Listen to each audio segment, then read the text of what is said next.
بسم اللہ الرحمن الرحیم۔ السلام علیکم۔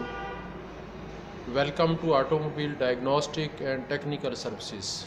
Please subscribe the channel, press bell icon and share video with your friends. ناظرین اکرام، دوران ڈرائیونگ آپ نے بعض اوقات رائٹ یا ٹرن لیفٹ کرتے ہوئے فرنٹ ڈرائیو ایکسل میں سے غیر ضروری آواز سنی ہوگی۔ یہ آپ کی اپنی گاڑی میں سے بھی ہو سکتی ہے، اور بعض اوقات گزرتے ہوئے کسی دوسری گاڑی میں سے یہ آواز آ رہی ہوتی ہے۔ اس آواز کو کلکنگ کی آواز کہتے ہیں۔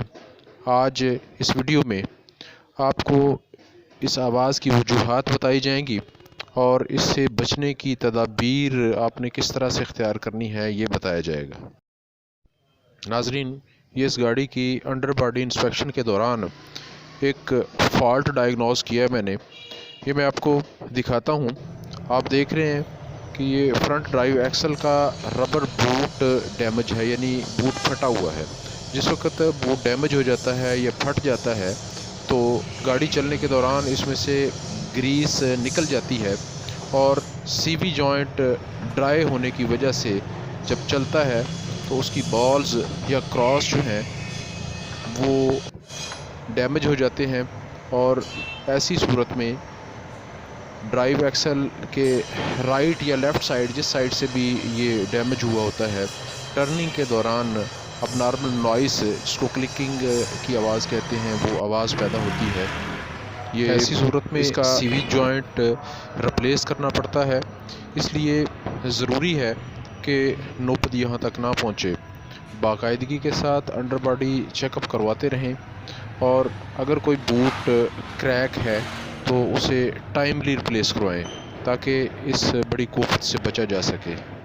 اس ربر بوٹ کے ٹائملی پتہ چل جانے کی وجہ سے ابھی یہ سی وی جوائنٹ جو ہے وہ ڈرائی نہیں ہوا تھا، گریس اس کے اندر موجود تھی، تو یہ خراب ہونے سے بچ گیا ہے۔ اب اونلی جو ہے وہ نیا ربر بوٹ ریپلیس کریں گے اور یہ اسی طرح سے چل جائے گا۔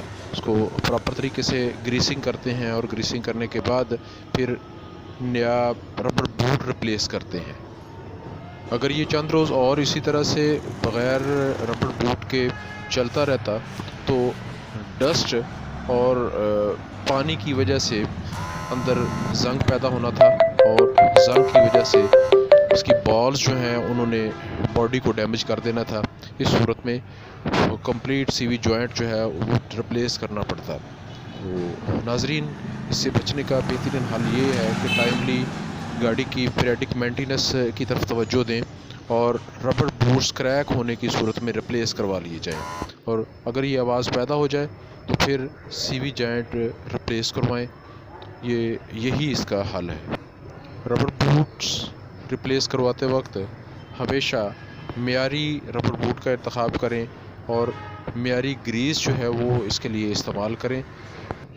ناظرین، آج کے لیے اتنا ہی۔